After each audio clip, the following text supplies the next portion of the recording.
Welcome, everybody, to the Journeymen Lounge podcast.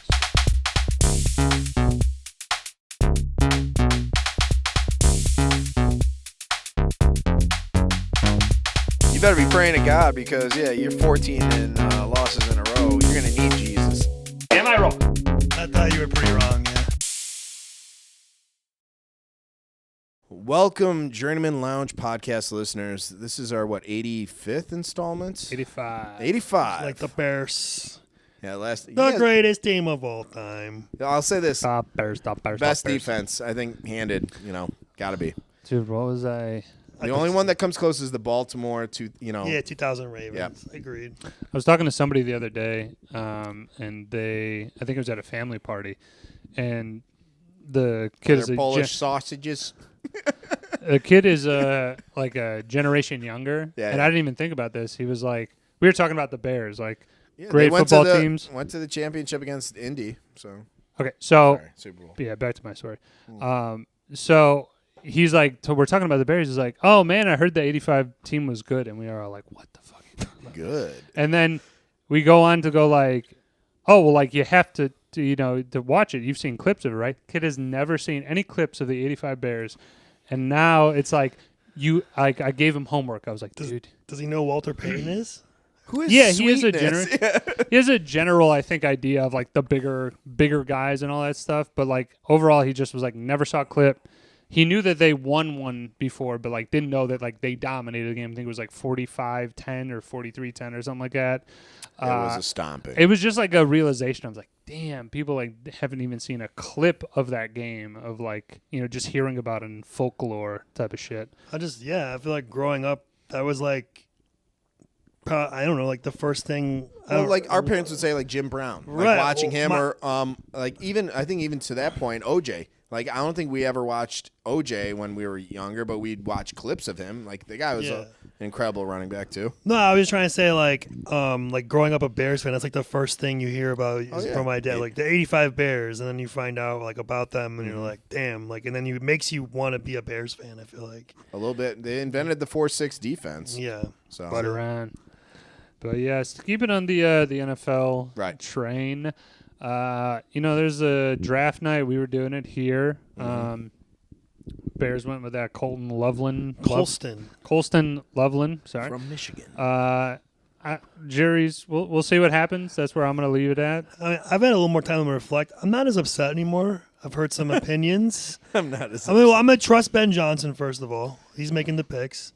And he's crafting it to his offense, from my understanding. If he thinks this guy's going to be like rookie year Sam Laporta, then not last year Sam Laporta. I know, but that's a hell of a statement to go on. To run two tight ends, to have two competent tight ends, that's actually a very, very smart thing to do. Him coaching aside, that's what every NFL team should do. Is you should have two. Now you're splitting. Two pass catching tight ends that can. And this is the bigger thing, and this is what my main critique of him is. I haven't seen a whole lot of tape, but like he looks not as much as a blocking tight end, kind of like those hybrid guys that were in college for the last 5 years. Mm-hmm. And I want to be able to run the fucking ball. I know we're improving the line, but having a solid blocking tight end, having a fucking guard that can be able to pull or like, put some heavy, like not necessarily a fullback, but like just somebody in the backfield who can fucking get movement. Like that's where I think we should try and bulk up. Like obviously you just drafted a tight end, but like get somebody who can fucking block. I love Cole Kmet to death, but like he was doing better. I think this guy's actually supposed to be, from what I heard, like an all-around tight end, like plug and play wherever. Like he can block, he can catch. He can block in college. He does look thinner. I'll give you that, but I'm saying that's like maybe from what I've read, like again, I've watched videos, like because I was like, this guy, I don't know. They said apparently more people had him. A lot of people also had him ranked pretty high, and it was like very close on the two tight ends. And this guy's more of your prototypical tight end, whereas the other guy, Tyler Warren, was more of like a split wide special package kind of. I mean, which could be good or bad. The one thing I saw about Tyler Warren is that when he lines up wherever, he was still open to get the ball. Now, granted, whether Penn State's offense was doing that, But that's kind of, again, why I lean more towards him. And again, I saw why he was like the number 1 rated or ranked tight end is because, again, he played lined up in the backfield as a fullback position, was able to go in. He's going to be a lot more versatile then. I mean, that's Tyler Warren who went to the Colts. So I have no idea how he pans out. I think Adam was actually he's a Colts fan. He was pretty, he was like, that's a good pick. I like to see where it goes. It was at 12 or something like that. Or 14. 14. So, I mean, again, with the Bears pick, at least for me, let's see what happens. I would love for him to definitely pan out, but he just got drafted, so we gotta. I'll just say this from a defensive analysis of having a double tight end front. What that does is 2 things. A, it spreads the field a little bit. Now you can't stack 8 in the box as effectively, and if you have 2 competent wide receivers or ones that could catch. Now you have to almost go into nickel packages where you're not going to have some of your heavy, run stoppers in, and I think it creates lanes. So someone like a Roshan, if you could get him involved and get some A/B gap, and even if he wants to hit the corner, I think there's a lot of opportunities that open up if you know how to effectively put together that package. I'll just say that because as a defense, I played defense growing up, that's a tough thing to go against because if they have 2 tight ends that go, seams. Now you split if they do a split for double or halves. Now it's now I have to focus on this wide receiver, but also this tight end might slip a weak middle linebacker who doesn't have speed.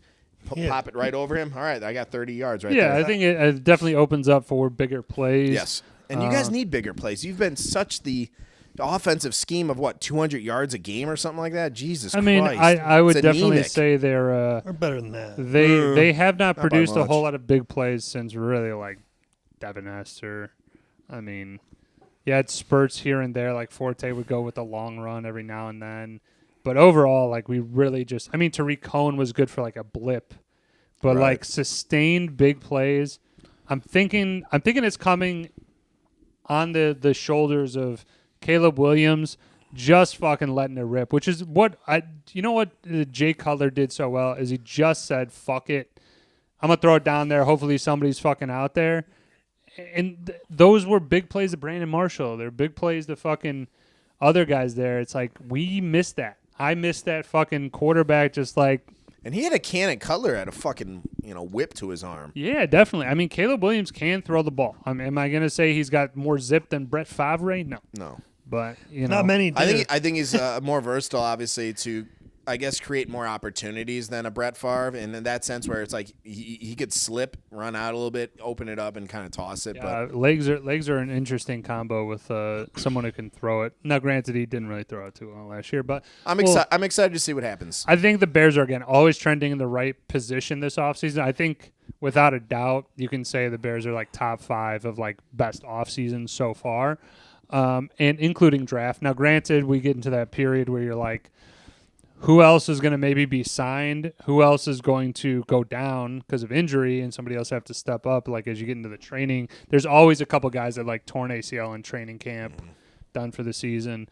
Bobby, who'd the Packers select? Oh, you selected the wide receiver. Golden. Yeah. Which I kind of I dig that. I think it's going to be a good pick because you mentioned this and I had time to reflect on it. I was we have a young wide receiver core. That's true. Mm-hmm. Do we have a susceptible, to injury core? Yes, we do. At least two of the 4. Yeah, 2 of the 4 are always having issues. So having this, first round draft pick, I think will at least provide.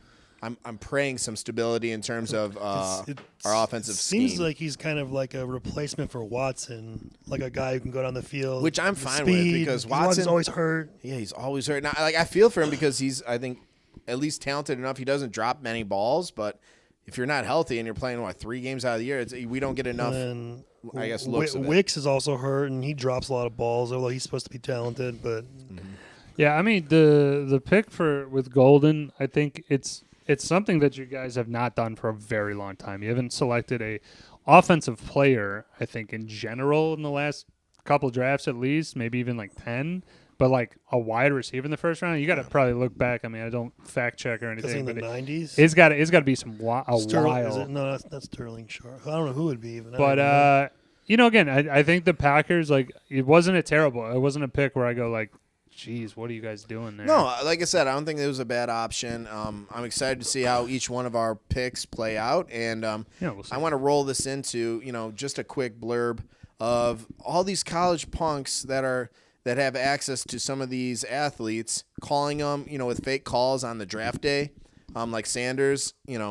What the hell is that about? Like, I know that one coach got fined $100,000, and then Atlanta itself, they got fined an additional $300 or yeah. I mean, it's clearly the organization is like. I mean, you're gonna be fined any like breach of that. NFL is trying to make a statement with that shit, but also on top of it, if I'm being honest, like, okay, the number is left on an iPad is what I heard, and then the kid picked it up and then calls the friends with it, videotapes it. And these kids are fucking stupid. I'm just like, to me, what fun is that? To like call a guy on the draft night, the biggest night, and then do it. Now, granted, if he got picked early, I would have said like, "Oh, it doesn't fucking matter," because like he still went. Shadur slid to the 5th round, right? Which I think a lot of people kind of called that like. Right. That he was just he wasn't gonna be like the top guy off the board. I didn't think he was gonna slide to 5, but I think like day 2 they thought for sure. But it's upsetting to see that happen because how do you deter it? I guess that'd be my thing. It existed, it happened. We can't change the past, but what's the protocol now if I'm an NFL commish or whatever going forward to deter something like this? I don't think you can. I think it's just that this guy took his shit home, and if he if he locks it up, we're not even having this conversation here. But like, you can maybe just have all electronics and shit in-house, but even then, it's like you want your coaches to be studying film at home. Fingerprint scanner. Facial recognition or something. I don't know. I mean, we're in 2025. No, I'm just curious as a way to prevent this because this wasn't a one-time thing. I've heard there's other reports of other people getting I think it happened a time or two. But overall, dude, I think the kid is probably understand. I'm sure he's got his fucking boot up his ass. I'm sure he got his head ripped off when the coach is like, "You just cost me $150,000." Dude. Well, like, you know what? Too, it's like this time it was bad, but the other time when it happened to Caleb Williams, it was like more of a funny thing. Like when the guys are like, "Hey, this is Ben Johnson," before he was the coach, and they were like, "I want to bring you here." Like that, that wasn't. I mean, obviously it's a bigger deal. This kid's on the draft day, but it's kind of funny how both situations are like the same thing, but one is like way more. Well, again, I think the kids were doing it with an intent to be like, "Oh, this is gonna be funny to fuck with this guy," and it's like, dude, like I'm not fucking with Primetime's kid. No, fuck that. I just think it's like, dude, like you're Primetime would making come over my house and like beat again my to ass. me, I don't find the funny. That's exactly. to me the thing that's like, if you're gonna try and make a joke and it's funny, I feel like most people kind of have to laugh or say like, hey, you kind of understand that. Also, wouldn't the kid who's his dad's the coach be like, no, we're not doing it. They're just gonna lead back to me. We're definitely not gonna film us if we're gonna do it. And well, he's not that bright. Like. Committing a felony. You or me can't be on camera. My dad. People know that we're friends. Yeah, it's like he's a like even I don't know the defensive coordinator. I still know that he's a fucking famous enough. He's on TV. He's on every an NFL weekend. team. It's just like if you're gonna commit a crime, be smart. Don't be an idiot. Like one thing that you mentioned, I think Woj just touched on this, and it's just shot out of the cannon, and it was said by Johnny Knoxville and also corroborated by Steve-O. He's like, when we did our antics for Jackass, it was always we're our own victims. We never tried to put other folks in like line for just setting up a comedy in a sense. Like I'm not gonna punch some random dude on the street and be like, oh yeah, not physical violence, but definitely emotional violence for sure. The Jackass and the subsequent shit after that, they were fucking with people, dude. I'm thinking they fucked with their core, though. They never, like, for me, when I was observing it, it's mostly they would mess with their own folks, but they never went up to some random person to make them feel victimized. And now I see YouTube sensations going out there doing just that. And it's like, I think, and Johnny's like, that's why we never really, created so many waves because, yes, we did a lot of dumb shit, but it was usually, I did it to Bam, Bam did it to me, or I did it to Steve. I agree that they kept it more in the group, but like just in general, I do see them like because of their movies and stuff, and the fact that they had to like disguise themselves eventually because they were too famous. I mean, Like to fuck with people. Again, not maliciously or anything like that. I just think we've gone to that malicious point in our day and age. Oh, sure. Yeah. Kids are they fucking definitely animals. fucked with people, but not like he said maliciously, but like, when they would party boy someone or something like that. Right. Or like, fuck around in someone's store and like break some shit. I love the like, butterbean knockout. Holy right. shit. It's on a different level, but I'm sure some of the people weren't too happy with it. Right. But it was more funny. So that was just a shot out of the cannon, just an observation. You guys ready to talk about Pearl Jam? Oh, yeah. Oh, yeah. We got, Hey, I owe you. this came in the great early 90s. So we're talking about the album 10, which was released on August 27, 1991. Sold over 13 million records. It's their highest, grossing selling album. We got. Let me just go over some of the members because they've had a few different members throughout the years, but just some of the core. Well, Eddie Vedder's the main. Yeah, you have Eddie Vedder on vocals, and then Mike McCready, who is the guitarist. Stone Gassard. Both are guitars. Yeah, both guitarists. And Jeff Ament. I think I'm. Yeah, getting you're that right. fine. And then at some point they did have Dave Abruzzi. I cannot pronounce. Yeah, words are hard. No, this last name Abruzzese. Abruzzi. All right, Matt Cameron, Jack Just fucking throw Irons, something else. and Matt Chamberlain. And then they actually had a member before they became Pearl Jam. I think that passed away. So unfortunately, but it is what it is. We're moving forward. The songs on this album, let me go through them, and then I'll get you just your take on Pearl Jam or, Sure. when we were introduced. So this starts off with, hold on, here we go. Here we go. No, sorry, I have something else. Whenever you're ready, sir. Whenever you're ready. I just had Pearl Jam. Here we go. Once, Even Flow, Alive, Why Go, Black, Jeremy, Oceans, Porch, Garden, Deep, and Release. There are 11 tracks that make up this album. I think it's just around like an hour, maybe just over an hour. All things in. Most of their songs actually go, I think, beyond the 3.5 minute mark. They're like 4 or 5. But okay, so Pearl Jam, they're iconic. This I think really put them on the fucking map. And they were kind of thrown into that, to some extent, like the whole Nirvana, Pearl Jam. They got thrown into the same. Call it category makeup genre. Oh, definitely, grunge or whatever. But I guess initially, Nirvana had an issue with that. They're like, these guys are more of like corporate shells, of what they were trying to do initially. So it was just, I think for some of those established bands that are more like late 80s, they started in what? 90. Well, I'm sure they started in the 80s, but they didn't get big till they didn't get big, exactly. Whatever. And this 10 album really skyrocketed. Same with them. Nirvana, they had a similar, I think But Kurt Cobain, I guess initially, just from what I was reading about this, had just pushed back a little bit. He was like, "You guys are corporate plugins, and you guys got assigned to a genre that we're more soulful." Where Eddie Vedder, granted he's an incredible vocalist. He's like, there's nothing to it. But then I think they've reconciled, and hell, by 94, Kurt Cobain was gone anyways. So yeah. I mean, again, this is definitely more in a rock it is. I don't consider this as grunge as much. Has grunge elements, but I would say this more leans towards a rock group. Okay. But the group in general, I mean, right with Nirvana, these are songs that you would be hearing in the 90s. 95 or whatever, just jamming fucking out. I was only 4, but it's like your one of brother those, had this album. It's one of those that, guarantee it. you fucking were. What track were you on?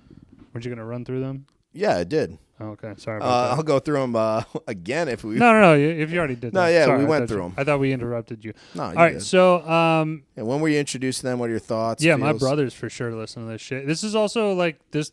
They're very clean band, pretty much. Yes, there are content. Some of the songs, Jeremy especially, but yeah, some of the songs for sure. But overall, you can play even flow, PG essentially. It's nothing, right? Nothing crazy. So commercialized, heard it on the radio, had the CDs or albums, or probably Aaron or Jeremy did, and I mean, it's this is to me, it's one of my favorite combinations of groups. It's a very talented lead singer. But specific into their sound, guitarist that can fucking rip. Yes. And then the drums, dude. Drums were is solid, just, man. I mean, it's always some sick, and even in this last run through, I kind of picked up a couple songs where I was like, I'm not the biggest fan, and then the drum is saving it from, I was just about like to a mention little bit that of fill here. And I'm midway like, through "God some damn." drum solos just really kept it alive. Okay, so your impression, because you're younger than us. No, I'm saying oh, he he's is. younger. I'm saying that you probably, was this your first time listening to this album, or have you heard most of this album? I would say at I some other probably point? have heard the album in its entirety before, but it's been years. Right. Okay. I mean, with Pearl Jam in general, though, I easily am in a rotation of 7 to 10 Pearl Jam songs. Like it's Sure. a more deep rounded kind of like, instead of like, oh, I listened to one song and that's Right. the one I like from the group. So 90%, there's still some that I listened to 20 years ago. Sure. 15, whatever. Cool. So yeah. What about you, old man? Old man. You're You're wearing the Lakers shirt. We were just about to shit on them. Kobe. Yeah. Kobe. Let's say, yeah. I mean, I'm as far as I like Pearl Jam. This is the first time listening to an album of theirs. Actually, I just know like their hits. I love their hits. I think their hits are great. There's 4 on this album that I knew, which was Even Flow, Alive, Jeremy, and Black. Yeah. Yep. Love them all. Those are great tracks. I would say I've always been and still more of a Nirvana guy over Pearl Jam if we're comparing the two. That's fair. I know more Nirvana. So I actually have listened to their albums. I like their albums. I have their greatest hits CD as well. But this I did enjoy listening to this. Actually, it was not a bad. I listened to it Ooh, twice. actually. Ooh, we listened to it twice. Well, I was mowing the lawn. Hey, that's a big thing for me. Usually, my yeah. picks for you. Well, no, I was mowing the lawn. I was listening to it then, just first time through. Sure. And I was like, it was pretty good. Like, it's got a lot of good guitar, a lot of good drumming in it. A lot of my comments for the songs that besides the main hits were like, love the music in this, like love the guitar, the instruments, and the drums. Don't like the chorus so much. There's a lot. I noticed that in my notes. I had that written down a lot. They follow a pattern, you'd say, with Eddie Vedder. I mean, his vocals are his vocals. That's what you're getting to get out of him. And I can't really always understand what he's saying, but it sounds good. But I enjoyed it. I enjoyed it, and then I listened to it again to take more copious notes. Copious. Look at this. Dude, I can't wait to go through your notes on this one. So- You do that individual ranking by track, Oh right? yeah, you have. Oh, it if you 5 like. stars. You You know what? Ryan's Can we open it up to reading. Ryan's read? Yeah. All right, we'll start. Ryan's Ryan's review. reads is something different, but That Ryan's was what is it? Ryan's It's like a rankings. review ranking. I don't know. I like whatever- rankings. Let's whatever do it. you like. All right. So first song, Once. I think they came out with I gave it a fucking 3.5. banger. I thought it was pretty good. This is out of 5, by the way. I know, I understand. Telling the audience. Good guitar riffs. Eddie Vedder, great vocals. Obviously, number 2 is Even Flow. Bang. Whoa. Oh, sorry. I'm sorry. So brother, give some. I didn't know. You said- I didn't here. give him the directive. You don't but go get to ahead. talk about 10 strong songs straight, my man. I was actually fine with it, but All right. okay. Fuck Woj, that. Yeah, Woj, Fuck give you, that Woj, shit. come, please join me. Nah, once. Nah. No. Drinks around. No, you don't gotta drink with me. You don't gotta drink with me. All right. Once though, it's a solid opener. I say, what'd you say? 2.5. 3.5 out of 5. I get Okay, it. I'll give it 3. I liked, again, I'm a flow guy.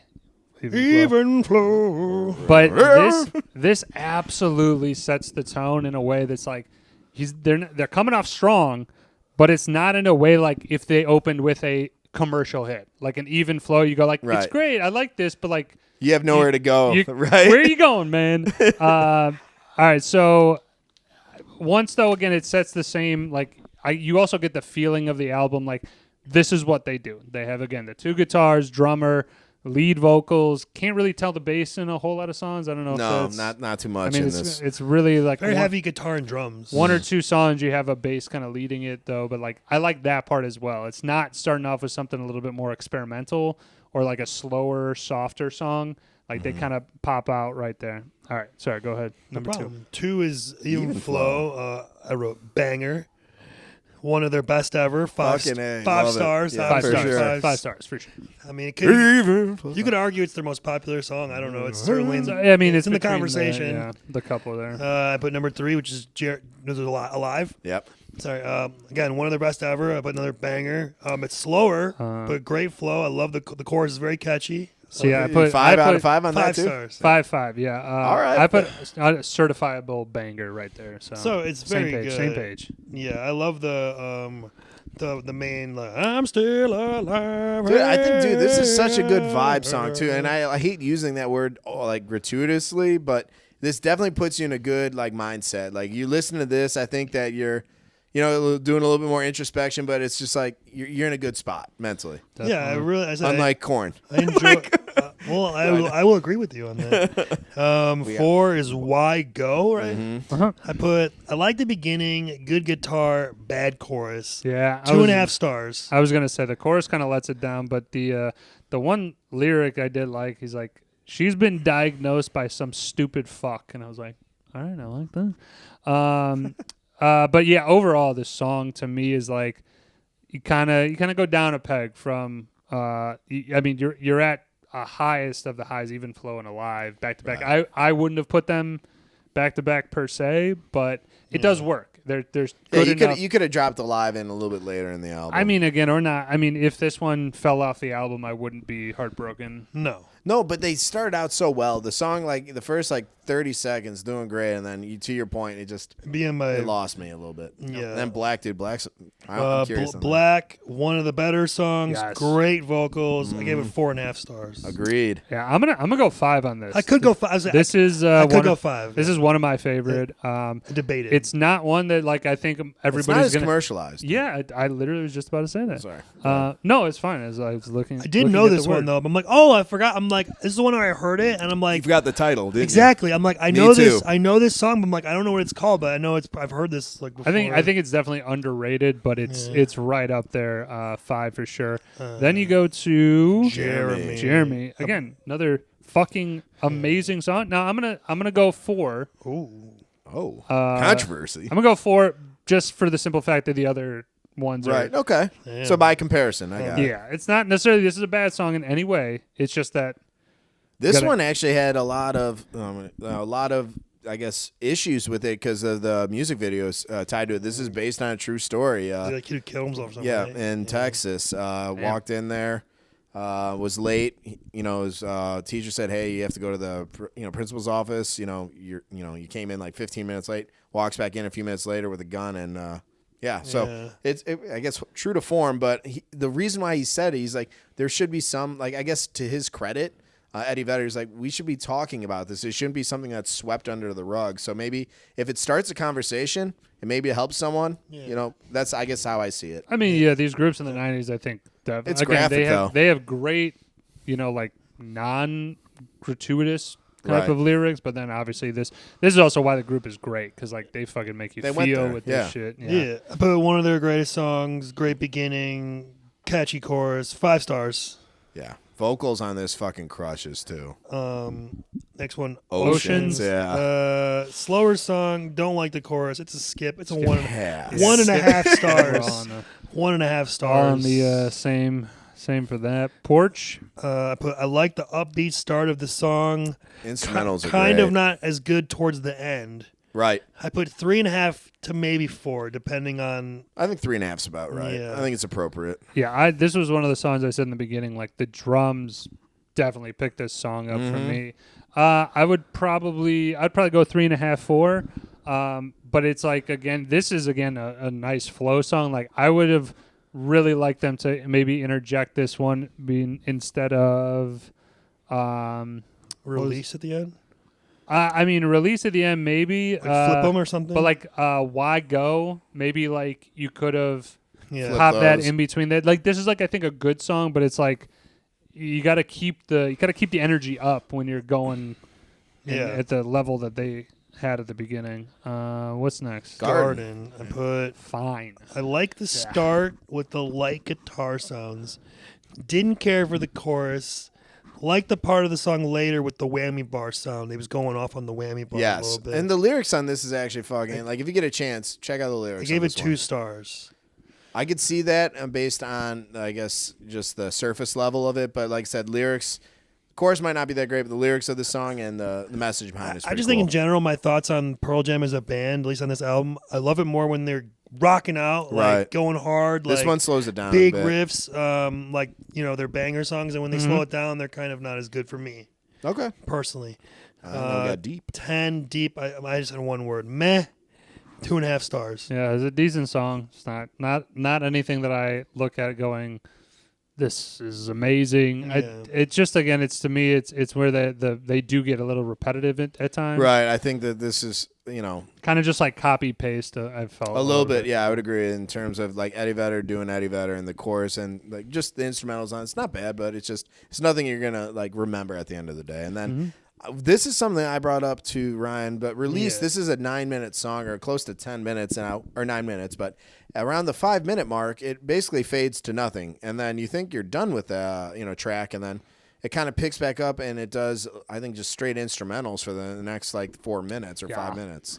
But I think the message behind the song was, obviously, people going through different types of pains, being able to let go, being able to accept the despair of certain situations. So there isn't many lyrics to this, but I think the tone kind of adds to that. So I guess if you knew the like message and the reason of the song, it I guess changes perspective. I guess I think it could add into it. Yeah. It's a real head scratcher to be a final the song. album, Yeah, at the end of the album, the kind of length of it, Yeah. the fact that it's not really in their main lane in which you probably love the group for, and then also on top of it, if you're gonna do a 9-minute song, like, I don't know, I think I'm in the general population. It's like, I want to hear some shit. I want November Rain. Whether it's instrumentals or lyrics or something, like, to end on how it did after being quiet, like no sound for, I don't know, 30, 40 seconds or whatever the fuck it was. I just was like you're listening to it going like, oh, they're not going to do anything, huh? They're just going to like let it ride out. Right. Very confusing. I mean, if somebody likes that of an album, I'm finish on a relative high note or something that Throw a little pep on it. something that gets me fucking like enjoyable to go like, yes, that was awesome. Not like at the end of it, I kind of was like disappointed. I was just like, oh man, it's such a great album. Yeah, And it fell flat at the end. I think that it was a slow song to end the album. I didn't realize the lyrics though, because again, I kind of said it's kind of hard to understand Eddie sometimes. Right, Eddie Vedder is kind of. But challenged. maybe knowing that, I'll go back and try and re-listen to it. But I would say I don't mind the whole stopping and starting again, because they kind of used to do that back in the day. We kind of forget, like, they'd have it on records or CDs, like to see if you were still listening. Right, like, yeah. Offspring or Green Day, I think have done that. Or I know Offspring has. They'd Yeah. stop and then start again. Right, But like just do a more upbeat song, like you said, Woj, a better ending track if you're going to do that. What would you guys end on? I guess that for a final question before we close this out. I would have probably ended on Honestly, I think Alive would be a great ending. I think so too. Alive would be great. Even Flow. I mean, again, give it any That or lyrics. Black, actually. Even Flow, Alive, Black, Jeremy. I wouldn't end with Jeremy, but Black or Alive, I'd like that. I think it'd be great. You start with Even Flow and you end with Alive. You start with the best and you end with the best. Start with the best, end with the best. And then you mix The in best. You mix The in Black best. and Jeremy in there. Little porch, little first one, whatever that was a called. little garden, a little porch. Little Black and Jeremy. So Oh, I have a question and a thought. I have an answer. I might have an answer. Bobby, why is the album called 10? Do you know? I would have to Google it. Because I thought it was for 10 songs. There's 11 No, songs. there's 11 So I'm tracks like, on why didn't they this. just do 10 tracks? That would make more sense if they called the album 10 with 10 You know what? tracks. Valid question. You know what? Throw something in our comments because we didn't Google this. And I knew a little bit of information. I was just thinking, on it. like, I would have got rid of one of the songs and just had 10 songs, or called the album 11 instead of 10. I don't know. This one goes to 11. All right, so I think if you they had to just cut have- one off, sorry. go No, ahead. I think they just have also like one word. I don't know about a Track lot of titles their are all albums, one but, word, like, or- everything is one word. I would have cut Oceans. All right, what was your thing? If you had to cut one track out of this to make this truly a 10 track. Cutting Oceans. Oceans. I'm curious on what would you say. Is either Oceans or the last one? But Garden. I cut Oceans. It's like Garden. Okay. I'm with you on Oceans. I think. Garden or Why Go? Yeah, it's just no sir. bueno, no bueno. Well, we appreciate you. Go get yourself a Pearl Jam album. Yeah, I would say Bobby, good choice. Yeah, Bobby, finally great. coming through for the Wasn't group. mad at it. Enjoyed it. I was actually like kind of Excited? Yeah, actually? because I haven't listened to I listened to Pearl Jam from afar. So actually sitting down listening to a whole album of theirs is interesting. And I like your rankings. I think we got to keep this up as a segment. Yeah, I thought it helped me do my game Analysis, rankings. sure. So I'm kind of just gonna carry it over. It kind of helps me get my thoughts sorted. I like it. Yeah. Woj, I think you have the Alex album choice. Okay. Oh, So- please be a good one. Drum roll. Well, Bobby, as I take my last 30 seconds here, I'm going to say some shit. I think, Bobby, where you fall flat in this selection Ooh. of albums, though, All right. is that a group like Pearl Jam, it's so good. Like, I would probably argue, like, the majority of the shit that they put out was really good in terms of, like, their ability. When you go with other bands that, like, maybe aren't the tip top, like, obviously you're going to go with albums that, like, hey, man, this album wasn't good. Like, there was they missed on one. Pearl Jam, I think, just, like, it's a good choice. Not only did you pick the best album, but it's a good choice to go with, like, a more known group if you're trying to elicit a reaction of, hey, we like this. If you're trying to, go shot in the dark, hey, do you guys like this? I think it's going to be more of a toss-up if you go, like, Xenon, the Zequel band. Sometimes or you some take shit. chances. I take some chances. Yeah. I'd say I like to throw out a few I'd take randos. a But couple. I guess my point is just, like, know that that's what's coming. It's Okay. it's a total Hey, I'm coin fine flip with then it. if I don't know Hey, the group. if it introduces me to maybe an artist I'd never listened to, or maybe a different genre, I'd love to. That's why we do this. Well, and sometimes you think too, like, Woj, you think like you pick a group that like the Outcasts. You're like, oh, this has got 3 bangers on it. The whole album is going to be awesome, and then it turns out, nah, not so much. I think that's the It's a exact. gamble. It's a good. I It's like a good gambles, illustration of me. Like, again, all groups can put out stinkers sometimes, Yeah. for sure. Just some groups I think are just more well rounded. Like let's say the Beatles. Like, you're gonna Sure. probably Yeah. have a good plethora of songs on each album that you're like, yeah, this is still a great album overall. But I digress. My pick, I'm gonna go with. I'm kind of ashamed that I didn't do this guy earlier, just because, I fucking love this guy. Gone too soon.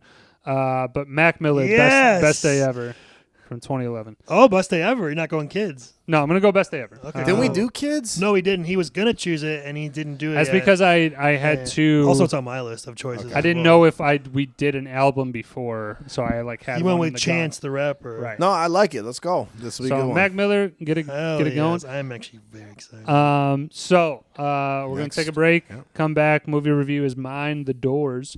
We're doing a Val Kilmer trifecta. It's gonna be fucking great. All right, let's hug it out, bitch. Let's do it. All right.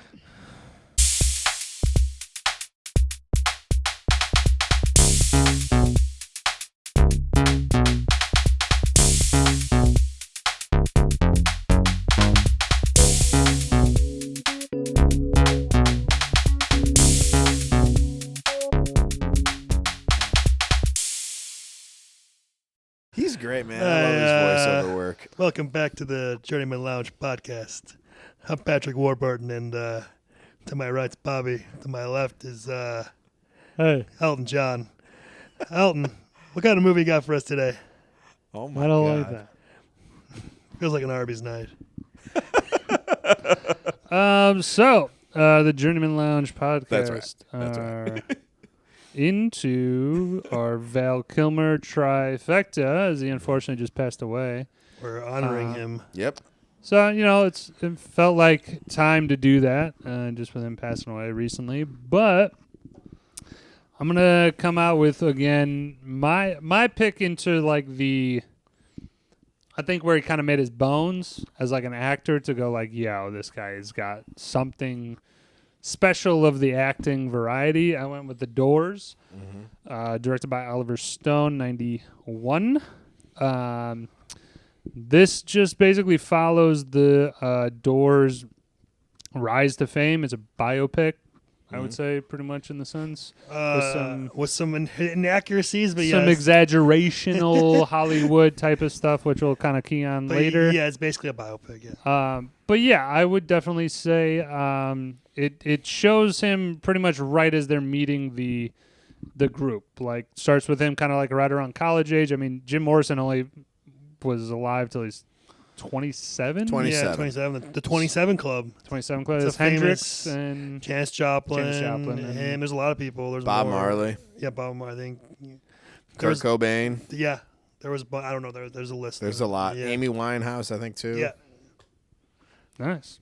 For guys that don't fact check, you kind of know your No, shit. when I was fat. Well, I mean, I was looking stuff up on this movie and Jim Morrison and the Doors in general, and then it was like, Believe it or not, even he's- his girlfriend died at 27, he's too. part of the 27 Club. Like, what's the 27 Club? And then I click on it's like a whole article on it. Like, Yeah. Oh, you didn't even know what it was before? No. Oh, wow, yeah. yeah, I knew about that. I knew about it. I just didn't. The list is always I extensive. didn't know there was like so many people at the same age. I just thought of coincidence, but damn, that's pretty crazy. Yep. Yeah. So the Doors, I would say their prominence was really like late 60s, right? Yeah, like 67 to, well, they went to like what 67 to like 71 or 71. whatever. He Yeah. died in 71. 71. 71. So yeah, they had like And- 4-year run or whatever. And then they put out 2 albums after he died. Weren't really commercially received well. yeah. And then they disbanded kind of soon thereafter. Right. So I mean, this is really like a part of a tale of a group that is like this lead singer. I mean, as we can easily say, Jim Morrison was the Doors. Like he was the draw of that group. No offense to any of the other guys in there. That's right there watching. Well, yeah, I think it's a group effort, but he's like the big, He's the the draw. big gun or whatever, yeah, exactly. Like he's like Freddie Mercury and Queen, right. Like, You had Ray Manzarek, Robbie Krieger, and then John Densmore as the other 3. Densmore played drums, Krieger was guitar, Manzarek was organist, yeah, piano. they don't have a bass player, Yeah. which is kind of crazy. And Jim Morrison was definitely the main attraction there. But overall, it's a weird, not a weird, but like it is something where I see like these guys and the other people that we mentioned with the 27 Club, like once they go, the band around it, I don't think they're really like surviving and leading out. I mean, most groups, you lose the lead person in the band. It's tough for them to. The lead singer's your sound most of the time. I mean, this are a big part of it. At least. And I mean, maybe we'll just even go a little bit step back from just Jim Morrison in general. Very poetry heavy. Took a lot of psychedelic drugs for a number of years.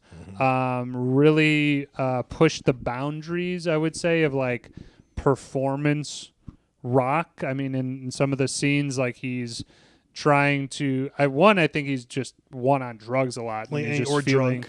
feeling the trip. Yeah, he did drink a lot too. But again, it's really like he feels like he gets into the performance of being like he's on stage with a microphone.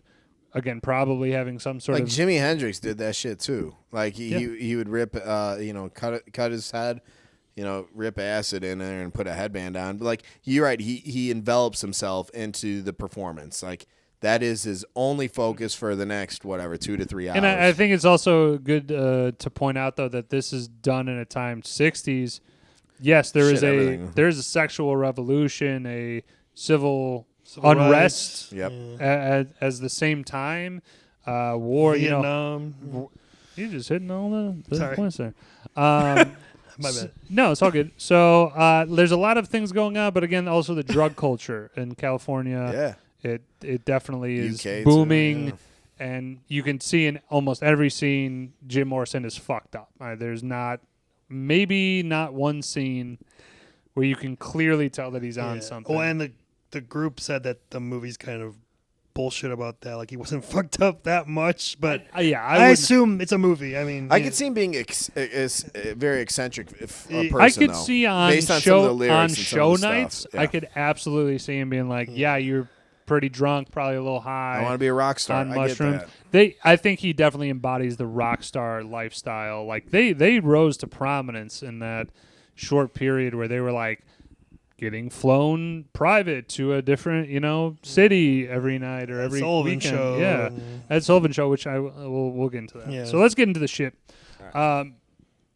Favorite scenes. I will just kind of go with the generic answer of like when they're doing the shows where there was some controversial things happening. I think in like New Haven, he was threatening to.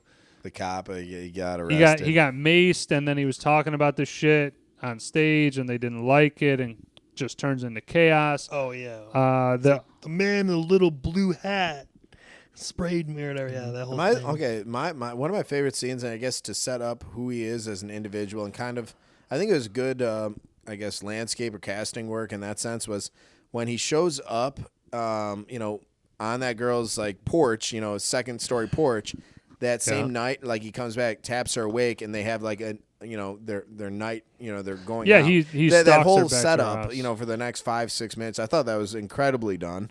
But yeah, you kind of get a feel of who this person is, like right out of the gate. So I think it was important to do so. Yeah, I'm gonna go Oppo on that. Oppo. I think that's a weird setup to start a movie. It's no, not the setup to start the movie, but like you're saying, like that's who he is, or that shows like a side of him or whatever. I think boundaries, like the guy doesn't care as much. Yeah, I think it's free flowing. Maybe I can at least jump onto that. But like overall, I think it's very odd in that time to me, where it's like, again, it's free thinking. Like this woman, Pamela Curson, is like, yeah, this guy just shows up, because the first time he just showed up at a party, basically followed her to the house, and then talks with her, kisses her, and then leaves. Next night comes back, taps her up awake. Like, I think it's a little weird vibe initially. I get what they're going for, is like, yeah, it's like just whatever, man. Like, this is when people would hitchhike and no one would give it a second thought. She's going with the flow, and hitchhiking is crazy also, by the way. I don't know. It might be, again, the difference between 30 years, 40 years almost, 50 years of now. If somebody did that, you're kind of like, whoa, this is... right, dude. This guy's getting arrested. This is crazy. I mean, it's crazy. It doesn't... To me, her reaction is very odd to me, to just be like, yeah, we'll just go. Who is this mysterious man? But I digress. Right. The stroll that they do have, though, like to the Moonlight Drive is one of the songs. Right. I thought that was dope. They're showing like walking through different parts of California, and you're seeing all this. Right, those scenes, all the different, like, hey, these are, this is the night scene in this city, like. Good, bad, indifferent. You have the homeless, So yeah, it's like a homeless. I kind of like that, though. It was I think it was a nice thing tapestry. To show like their love story. Like they were deeply in love. Obviously, didn't end well for either of them, but like it's a nice. I think it's done well. Obviously, Oliver Stone is the director of this. I mean, he's a fucking fantastic filmmaker. Love Oliver Stone. Yeah. Check out his shit if you haven't. But any other scenes? Throw some out, guys. Sure. So in general, I just want to say this is the first time I saw this movie. But also for scenes, anything when they're doing the music or a concert are like the best ones to me. Like I like the first band practice where they're jamming and collaborating. Light My Fire. They're playing Break On Through the Other Side, and the guitarist is like, hey, I got this song, I've been working Light My Fire or whatever, and then they obviously come up with it in like 2 seconds. I'm sure it didn't happen exactly like that, but for a movie it works, serves the purpose. I think that there's a real possibility, and I'm not a musician, I'm not musically inclined, but I think there is a reality that things happen in a moment that like could be like, that is an incredible song, signed, sealed, delivered, right there on the spot. Well, I'm sure like they had the bare bones of it, but like you need structure. But exact. It was like when they performed it, they practiced it. I'm sorry, the first time it was like exactly how it sounds like a finished. I'm sure there was a couple. I'd just be curious on those aha moments, those eureka moments where it's like, dude, we knew kind of the riffs we wanted to add to this. We had a little bit of melody or bass line or whatever, but yeah. And hitting it a home run on the first, it has to happen every once in a while. I think the magic happens every once in a while. I kind of get what Ryan's saying. Is like, do we think it happened in that 20 quickly? Minutes? And hey, we have one of their arguably bigger shows. Yeah, and I don't mind. Like I said, it's a biopic. You got to find a way to work it in. It's fine. It doesn't bother me. I was just stating it, just to state it. Probably. I'm sure. That didn't happen exactly like that. They have a few, like, what's it called, like, concerts. There's one at the Whiskey A Go-Go, like, 6 months later. The agent talks to them backstage, and then he tells Jim, like, on the low, like, hey, just leave, come with me by yourself or whatever. You don't need them. And there's, like, one where he's fucked up on the peyote, and he's talking about killing his dad and fucking his mom during one of the sets in the middle of the song. Like there was a theme of that throughout the movie. Like a lot of the live times, he would just like break out and just do random shit, and the band would just like keep going and They looking try at to each keep other, it, I like, guess, what the fuck? Well, I think that's. I mean, his poetry, like love for it, is like free form type of just going with whatever. And then, I mean, it works so well though when you have just like a very low organ, keyboard and drums, and like a little bit of guitar. Like it works very well for him to kind of keep the, like. I mean, I would say like a song for them ends up being sometimes like 10 minutes, but it works because like it is free form poetry for like 4 of those minutes. And then he goes, obviously, Right, and then he can get you into see in the movie, he fucking gets And insane. then it works for a little bit, but then he goes on one a lot of times and just keeps going and pushes it too far. But it's entertaining. I'll tell you I that. am the lizard king. Yeah, He uses that a lot, and I actually have notes on I that. kept thinking about Robert California from The Office. And you were saying, that. I got another scene. Go Go ahead, Bobby. I think the scene of him being on the plane with his buddies, and they making their way, I think, to the Miami concert like an hour late. Yeah. That whole structure of like, this is a guy who's like almost like get him to the Greek before get him to the Greek was a thing. Like clearly walking in there fucked. Well, Well, it's a rock star lifestyle, Right. for sure. He asked the one guy, he's like, where we You get can't get some heroin. Yeah, man? just open conversation about that, and like these enablers around him, like just enjoying. Well, the guy said no. He's like, I'm not gonna help. I'm not gonna fuel. and that's your- the same dude who was from the Three Musketeers movie, the one of the bad dudes. We'll get to fucking that. love that We'll actor. get to Sorry, that guy. And yeah, Michael Madsen in that scene. Michael Like, Madsen was in it. Yeah. you've done this. You've done this. What are you gonna do for Or your the third duck act? scene. That was another one with the knife. You ruin the duck, and she starts freaking out. He freaks out because they dropped some acid. Yeah, that's exactly what would happen The if you dropped Thanksgiving acid dinner. on Thanksgiving, like during a feast.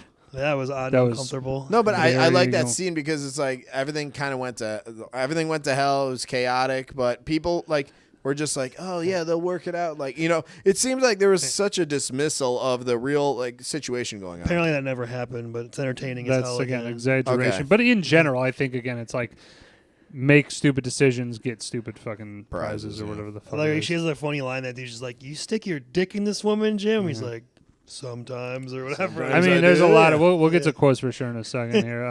I like the Ed McMahon show. Ed Sullivan. Ed Ed Sullivan. Sullivan. Sorry. Yep.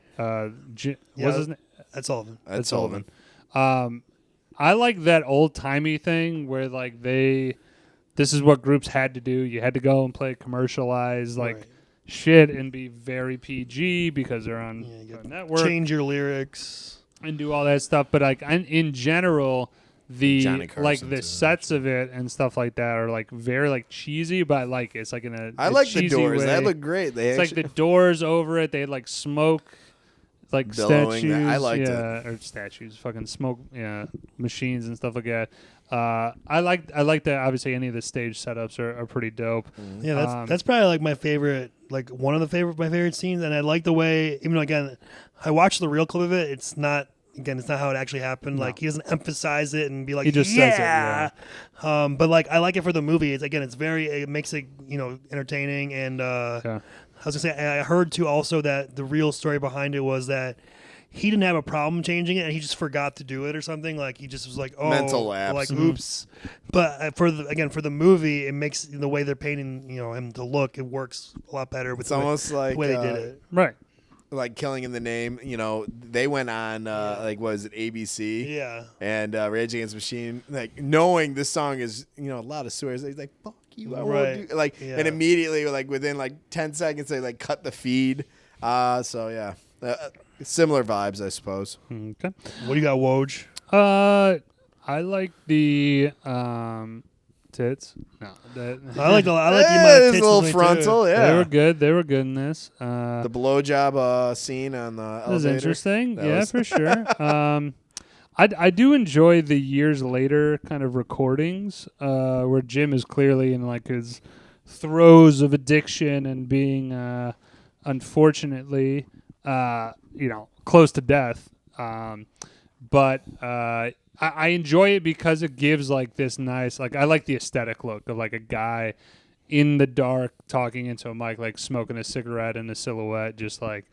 I mean, again, his Recording stuff. a memoir. And when talking about lyrics for the Pearl Jam, album, I definitely think like, I mean, the stuff that he's saying, when you really listen to it, you are like really entranced by. He does it in such a certain way, and it's like a certain cadence.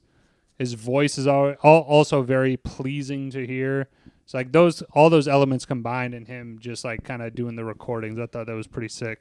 You're really listening. You capture that because I was like, 100% like focused. Like, all right, what does this guy have to say? The promoter in the one venue gets hit in the face with a mic because Morrison's just swinging around. I did enjoy that. Yeah. I like when he's. Yeah, go ahead. I like when they're. He's too drunk to record at the studio, and the guy's like, "Oh, we're having technical difficulties." And he's like, "Yeah, well, fuck you or whatever. I forgot what he says. Like you're a slave driver." He kept saying you're a slave a lot for whatever reason. And then he throws the TV at Ray Manzarek, the keyboardist guy. Right. That was great and a very entertaining scene. That's it for me for scenes. I just had one more, which was when Jim walks in on his wife, another man in bed, and she's shooting up heroin, I think, or something. Yeah, and smack. Yeah. He gets angry at her, locks her in the closet, and sets it on fire, and just leaves. Yeah, Jesus, which again didn't really Christ. happen apparently, but it's fucking wild for the movie. And then immediately after, while driving with Michael Madsen and a couple of women, like naked women, they crush him a cop car. Clip a cop car. Oh man, he's like, "Watch out, watch out!" He's like, where? He looks behind him. I like the final scene, seeing his gravestone too, because that's exactly how it looks. I was gonna today. say, yeah, that is his actual gravestone in real life, which is pretty. It's cool that people like, I would say, vandalize it, but like it's kind of like very Jim Morrison, just be like people just. You want to be next to other Oscar Wilde, like people that contributed in a way of art or writing or something that So I can understand why like his body, and that was by his, I think, request, or like people that knew him. Yeah. Like, could we fly him back to the States because he is a U.S. citizen? Yes, but he's like, no, this would be more attributing to his personality, his request.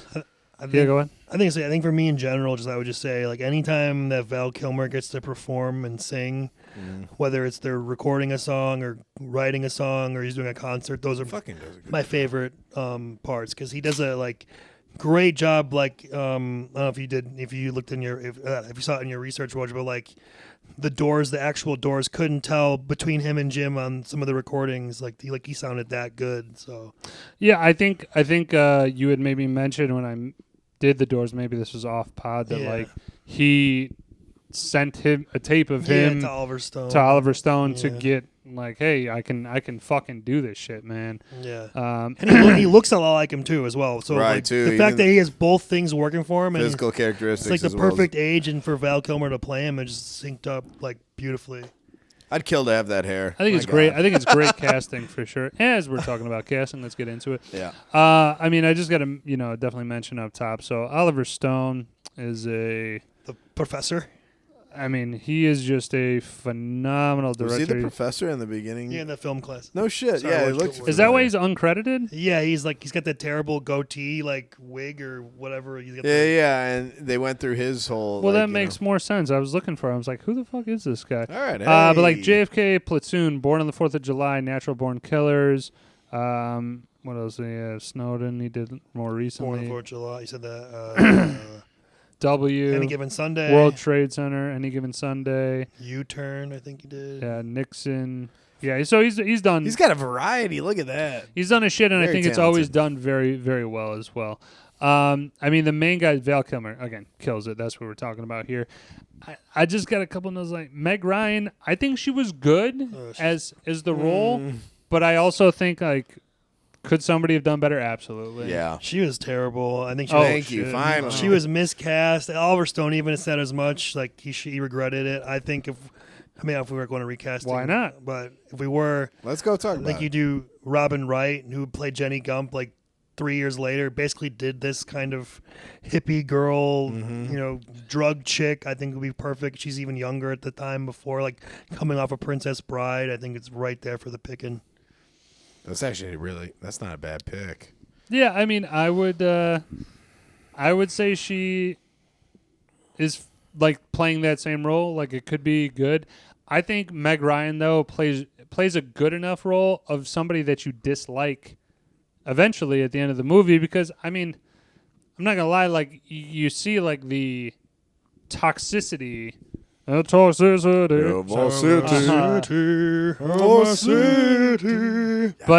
see that shit between them, and they dated for I don't know 9 years or something, like on and off and all this shit. See, to me, she comes off very flat. Like, thank you. Doesn't really have stand out. Kind of just there. Like, it would have been better with an unknown almost, like someone. It's like painting with gray. I don't know. Like for being Meg Ryan, I'm just saying for being Meg Ryan. No, not you. Oh, that's a great saying. Didn't really like either. I don't know if like they didn't give her enough to do. Also, I just think she didn't really do well what she was given. I don't think she really embraced the scope of her character. I don't think she's right for this role. I just think it's miscast. She's better at the like romantic comedies, or maybe some other things. You could have done not this. Liv Tyler. No, or was she? She's too probably young? too young at that point. I'm trying to think. 91 now. I'm really like for filming or in early 90s. So I mean, again, I'm fine with a recasting. Marissa I didn't love her to death. Kyle MacLachlan as Ray Manzarek, Frank Whaley as Robbie drama in Krieger, this, which I loved. Kevin Dillon as John Densmore. Drama. I think they're all cast fine. They're younger guys. They actually look somewhat like them, so I do. I think the casting on this movie is definitely on point. Obviously, you guys, in terms of looking like those, I don't know really how Pamela Curson looks, but I would assume it's not that great. I'm sorry, not that bad of a casting job. I would also just mention like Michael Madsen to me is like so great in like these like I love Michael Madsen. So. 5-minute roles. Not really has too much else there. And he's on a run right here. You got this going into Reservoir Dogs, going into fucking whatever. He was like involved in the 90s and like a bunch of other shit. Yeah, just like starts the run off. He's a great support character. Like he's never going to be your lead, but man, I like having him into the mix. Definitely.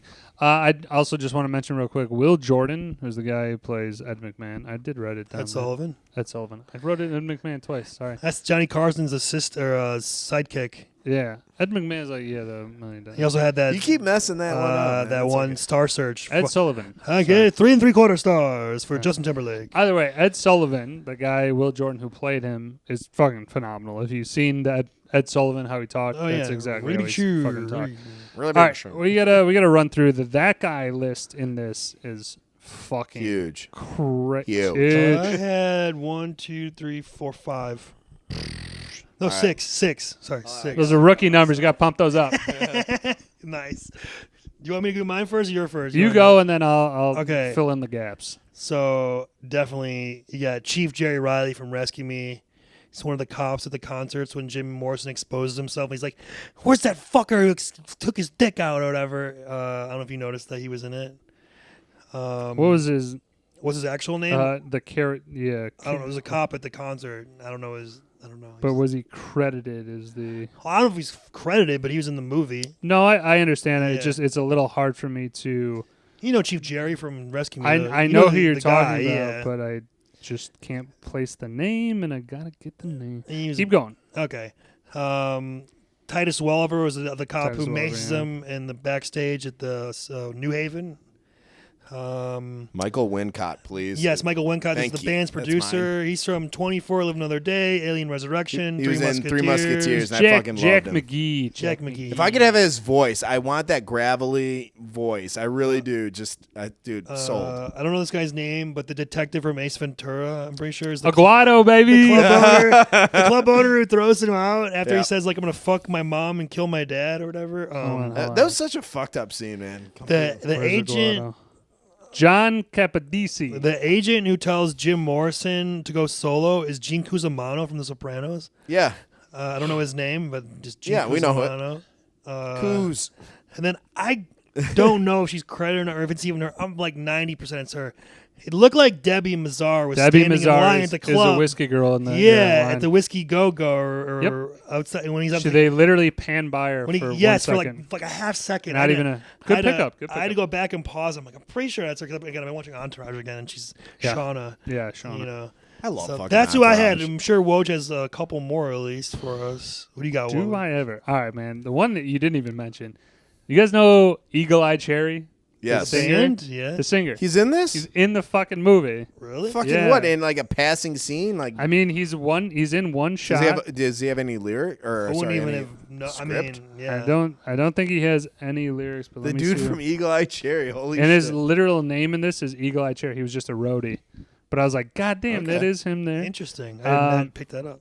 Hawthorne James. This guy's in so much shit. But the the hairdresser guy. Yeah, he's in Speed 7. Yeah, I thought about that guy. I didn't. Heaven's Prisoner. I don't know that one. He's just like a really. To me, he's a real that guy as well. Everybody's like, oh shit. I didn't jot that down. And he was in there. You're right. Let's see who else. I'm spent on that guy. That's cool, man. But Woj has more. Wasn't Crispin Glover in quite a bit? Crispin Glover's Andy Warhol. I don't think he's a that Crispin Glover to me. I mean, in terms of I consider him a little bit of a that guy. I think he's a guy that people go like, I never know this guy's name, but Right, he's been in enough stuff. Never really the main guy. That's all I'm trying to say is I think he's that guy in the sense that he has some notoriety, but you never know his name. I do very for you. much enjoy that all. I think almost all, if not, I don't know if Ray Manzarek is in the movie as well, So but I know engineer or something. Robbie Krieger and John Densmore are both in the movie in these like little secondary type roles. This guy, Mark. That's his name, Robert Lapone or whatever his coos. Oh, Gene Cusinelli. Coos, yeah. What the fuck is this guy's name? You're right. Debbie Mazar's fucking. Yeah, you're right. In the Whiskey Girl. What? That was good. Crispin Glover there. Oh, Paul Williams guy, dude. This guy. Oh man, he was in a bunch of shit back in the day. He was in a lot of the Muppet movies. He's got like kind of like a real. Like if you saw him, I don't know this guy. He's been in shit. You've seen him before. Oh, okay. Maybe Lisa a little. Edelstein's in this shit too.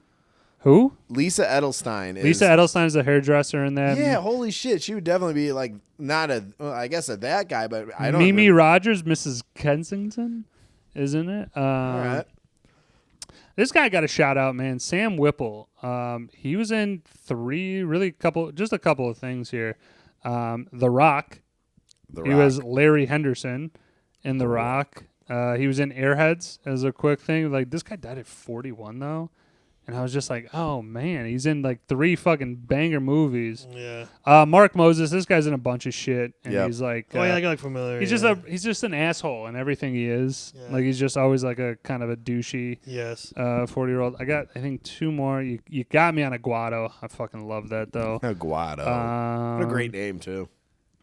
Let's see, Wes Studi, Indian in the Desert. He's in a tremendous amount of he's shit. in, like, Heat and shit. Heat and All the Michael Mann movies. Last of the Mohicans. He was the main guy. Yeah. Last Mohicans. Mystery Men. He was the Sphinx. I haven't seen that in forever. Dude, that will be done on this podcast. Really? I haven't seen that one.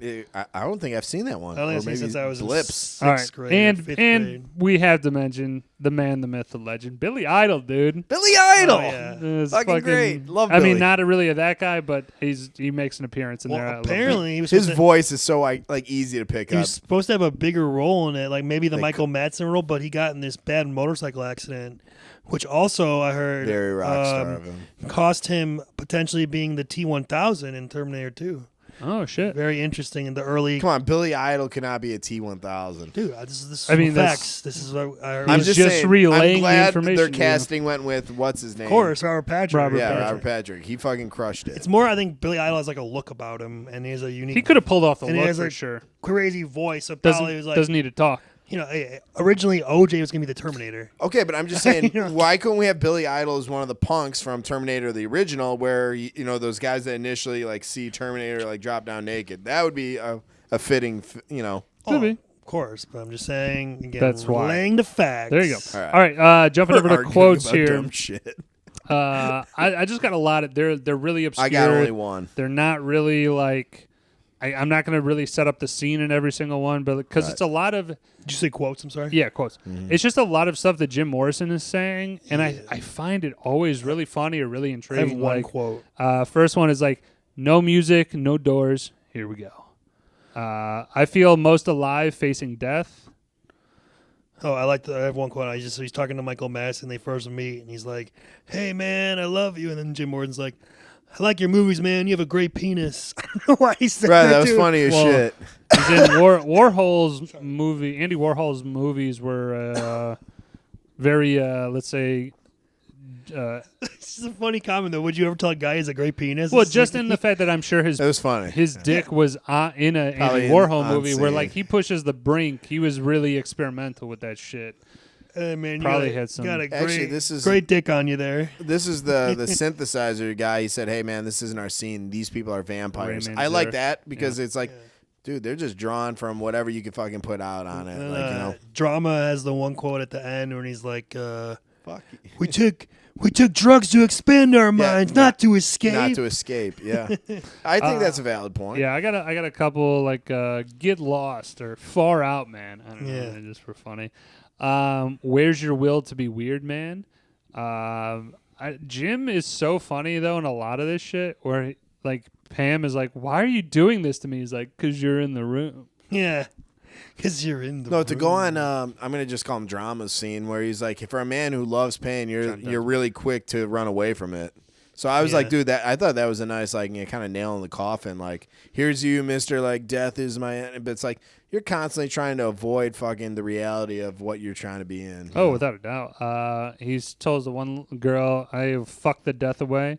Oh yeah, let's fuck the death away. Yeah. Hey, dude, it's just some low grade acid. It's Low not grade, heavy. fucking tripping We'll hard. both peek and then we'll eat some turkey or some Duck, duck. or yeah. whatever. I killed the duck. You know. I am the Lizard King. I can do anything. Yeah. So those are some of the inaccuracies that duck scene. That whole. Yeah. We were just watching a little TV after he whips the TV at fucking Ray. The fucking show promoter, the guy that gets hit in the head with the microphone, he's like, "There'll be a show tonight, even if I got to throw on a fucking wig." Yeah. It's like, that's good. He's like, so he's like, oh, you're going to sue me? You good luck getting your equipment back tomorrow. Yeah. See where that goes. I got last couple here is like he's like Patricia when she's talking about like will she like are they gonna get married, and he said I guess at one point and he was like, "Patricia, come on, I was high." Yeah. I thought it was a fun idea or something, right? Yeah. And then the last one I got is like, "Come on, let's go get some tacos," because why not, man? Fucking everyone loves some tacos. Hell if you yeah. guys said that, I'd be like, "Yo, let's go Let's right go now." get some fucking tacos. Soundtrack. I mean, again, we The gotta whole fucking mention movie. that the door. This is again absolutely what you got to do when you do a biopic of a group. You have to have the original. Like you have to have the group doing the original. I know in a lot of movies they do a bunch of shit that is Covers. and very like they mean I feel like they mean to go like way out of bounds. So like they'll do like a Doors a song or something like that and like a rap. And it's like, well, that doesn't really work for me. That's a weird example, but it's a hyperbole. So the Doors albums are mostly fucking great. I will say there are a couple that get very long and drawn out, and Jim does kind of some like abstract poetry type shit. Not my favorite of those. What else you got? I was listening. This movie got me listening to the Doors like the last couple of days. I've been listening to their greatest hit CD. It's pretty awesome. My dad introduced me to the Doors. Yeah, I mean They're I've fucking I've great. heard them before, but like I don't think I've ever listened to like a whole CD of theirs. Like He likes I don't know, Doobie Brothers maybe in and like a like mix Jefferson or Starship something. too, but But yeah, I love their sound. Like how they don't have a bass player and they use the what's it called, the organ instead. Organ It gives it a unique synthesizer, sound with Jim's voice. Definitely. And even though the Haunting even though the almost, yeah. drumming's kind of basic, it's kind of more like a Ringo Starr where he's keeping the just song going. Just you know, keep the beat. perfect. Yeah, exactly. Yeah, I'll We don't throw need you to out- be Neil Peart, you know. Yeah. I mean, he's kind of Neil Peart in his own way, though. I would say, like, he definitely has a. Are you talking about Jim or who? No, John Densmore. Jim, he has okay. he has an ability to do these fills and stuff like that I think really do help out a lot with the. It's like the slow pace and a lot like, hey, we're gonna bring it down and then fucking get into it like tempo changes and shit. Yeah. Just the hits obviously were fucking dope. Riders on the Storm, Break On Through to the Other Side, Light My Fire. Come on, baby, light my fire. I have a couple that were surprising. I didn't, I didn't know of them prior to this, but I do now. Love Street, I thought that was good.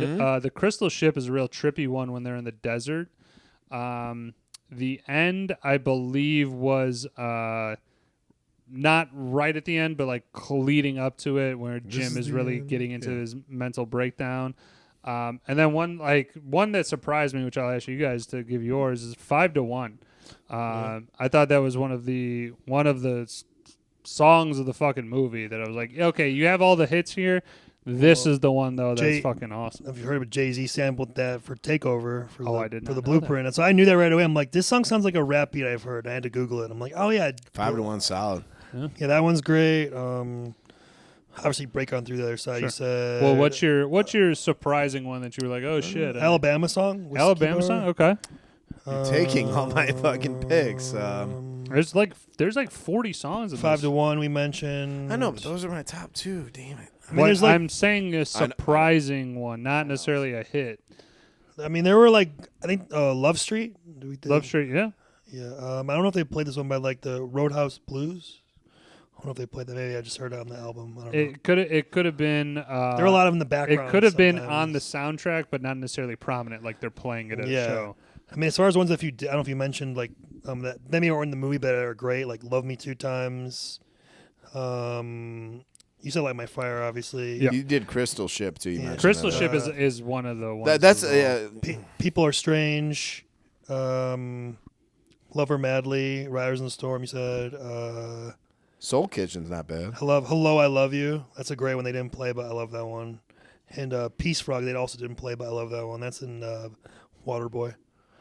Backdoor Man, when they were doing that for the actual song, because they did the performance, I actually enjoyed that one. They I really love their sound though. It's like a good he fucking nails it, man. Late '60s, like sometimes it sounds like a couple of their songs were like a little like Beatle-esque, but in their own way. Like I don't know how to describe if I'm describing it right, but like kind of like how they both were using like at that time like the more like trippy kind of sound. Sure, but I'll say this: I've listened to the Doors albums my dad gave me. I've never seen this movie, and I knew like most of these tracks coming into it.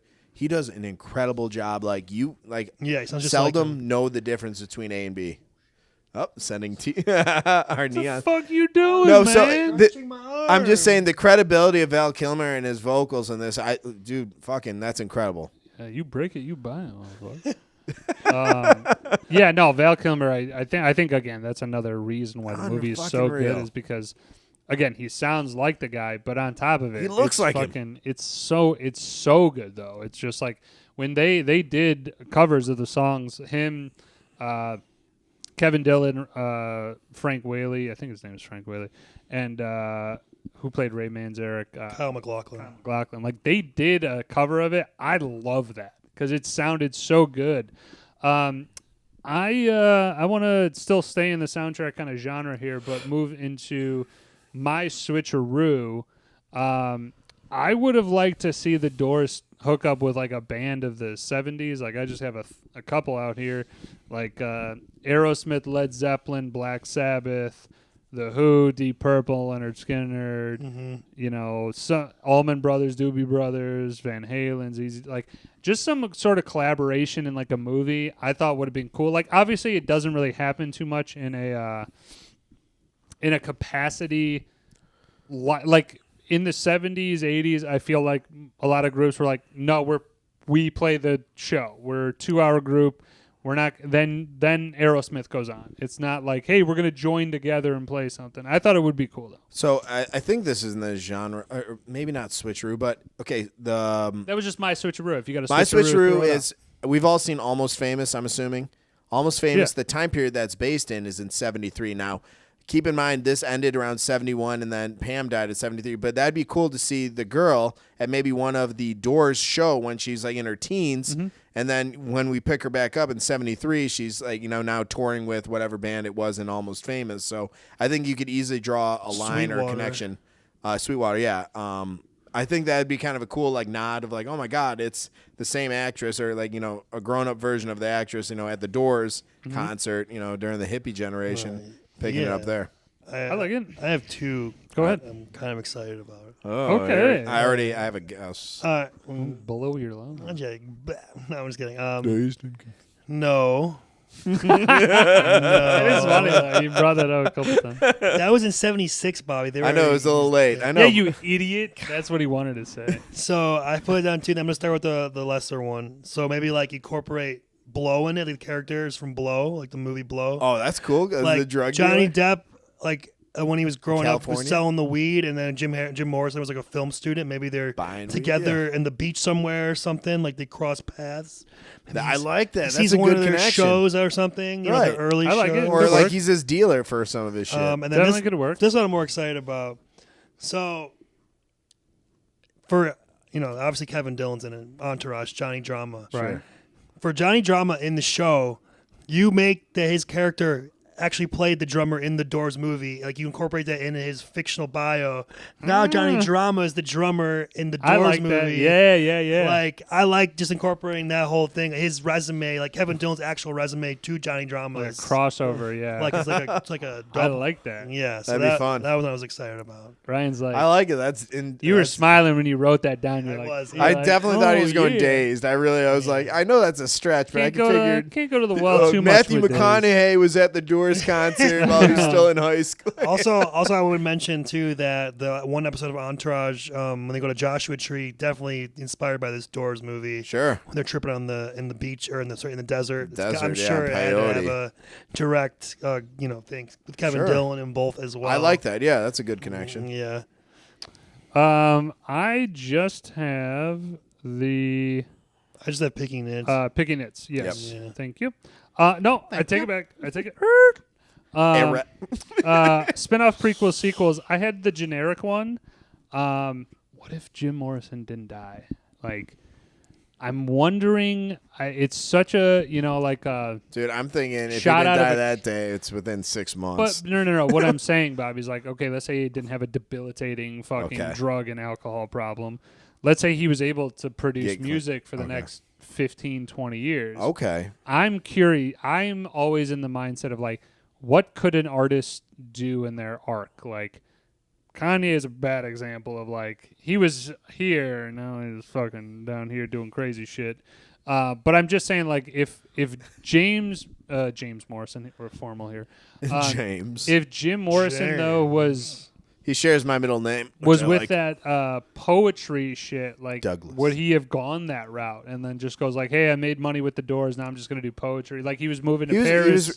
But he had his own little book, To too, be that like he a gave to everyone recluse, as a like- gift. What if he was like a huge rock star for the next 15? What if he turned into like the Doors were like the Rolling Stones, where they just played for like 60 years? It's possible. I mean, It's in my my fantasy of like that would be a cool what if. for I sure. have a quick what if, yes or no. Do you think, obviously I think the Doors came in during, obviously this hippie, like late 60s, early 70s. Do you think that someone like a Jim Morrison, if we planted him being 20 years old in the mid 90s, would he be as successful? I don't think so. That's the scary part of this. I think he really hit his stride in terms of his personality, in terms of his lyrics and music, right when it was perfect. I think like A and B, peanut butter jelly. I'm not certain that it'd have the translation in like the 90s or the 80s or, modern. Yeah, I think it would have been too experimental.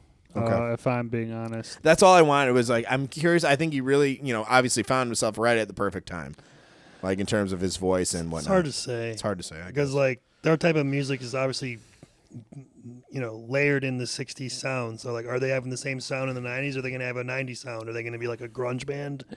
Like, what I Okay, mean? fair Like- enough. Like what? Like would the 60s sound work in the 90s? Probably not, even though it's still good music. He's a great But- vocalist, but so like maybe are they talented enough to maybe come up with their own sound of the time? Maybe. I maybe don't you're know. right. Maybe You know. I'm just.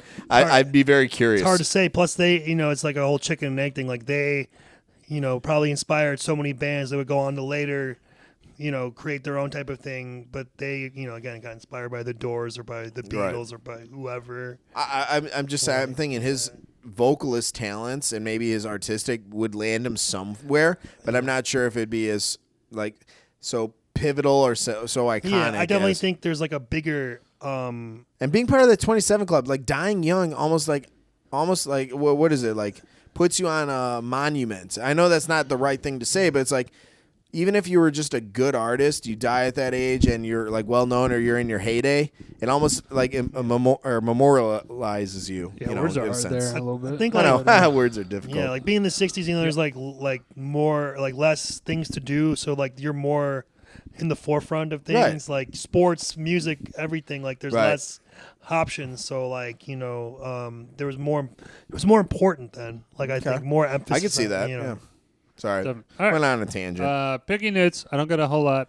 We already mentioned it. The Meg Ryan casting, yes. No, the exaggerated scenes for Hollywood narrative. I think some of them are fine and they work well within a rocker lifestyle, like the throwing of a TV, getting pissed at it, the yelling into the cameras. I think Ryan said, like these work. It perpetuates the narrative to make him more of a rocker, unhinged. I like that. I don't necessarily love that they created like an infighting thing, like with the guy, like John Densmore as a drummer being mad at Jim over this and that and like really getting in his face or like being fed up with the thing. Like, if I'm being honest, man, like you're getting paid. Like the Doors at that time, like even inflation and all that shit or whatever the fuck it's called, like figuring out how much money they were making in 67, 68 as a touring group, like you're getting paid probably tens of thousands of dollars, which at that time is like millions. Yeah, right. Fucking millions. Substantial. So like I find it like John, I think Densmore, the book that he wrote was used in some of this stuff. Like I just kind of feel it shitty to be like, well, John Densmore is the guy who gave you the book that kind of is like, hey, this is what happened, giving you the insight. Right. And then you're like, okay, well, we got to make your character fight with this guy. It's like, like creating conflict where and like none they said, it's existed. like it wasn't like that. They're not fucking. He's not that pissed about this shit. He didn't give a fuck. I also just the drunk people on a ledge. Like 3 times he did it in the movie. Yeah, if you're drunk on a ledge, you're gonna die.